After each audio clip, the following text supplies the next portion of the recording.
The International Association of Safety and Ethical AI, led by Professor Stuart Russell from Stanford University and Nusha Benjio and some other pioneers in AI, accused Google a couple of weeks ago of violating the safety agreement they had during the Safety UK summit that happened a couple of years ago. And apparently Google released Gemini, which is a frontier model and a large model, generative AI model, of course.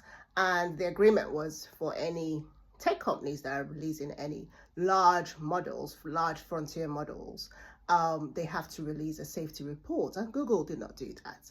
And Google defended themselves, saying that, the version of Gemini is still in experiments, it's being experimented, and that's why they hadn't concluded a safety report. And that's a big problem, right? You don't release a product, a model for people to use, actual human beings to use, if you've not concluded all your stress testing and evaluations that need to be done. No one does that. In engineering, it's not done. And fair play to Google, right? My friends are still at Google, like I worked in the company as well. We know that work is always being done in that regard. But ideally, if an agreement was made, in public, it should be stuck to. We don't have to wait for regulation to enforce us to get this work done. People need to be held accountable. Let's look at the flip side, on the positive side, right?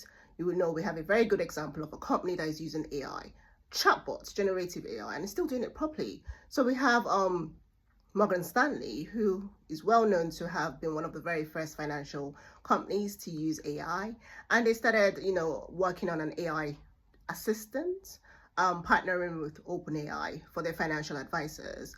And they made sure they did all the stress testing, evaluations, and they trained it on over 100,000 documents. So in other words, when the financial advisors have questions from their clients, rather than racking through so much documents to find the answers, they can just go to the chatbot and get the answers. That's a good example of AI being used right, and safe AI, and a good example of, the due diligence being done before it's launched.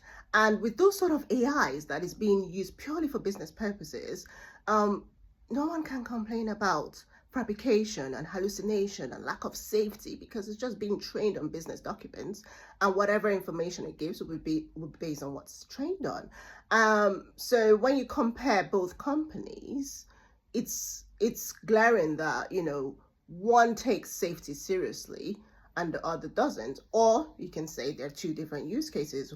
One is releasing a model for the rest of the world and the other is doing it internally. Whatever the case may be, always remember, if you're using AI and you're going to roll it out to human users, always think of the implications of it, the safety of it, the instances where people can have inaccurate responses and be misled, and make sure that the right processes are put in place to do stress testing and evaluations and accuracy testing and the right things to do before you launch your product using AI.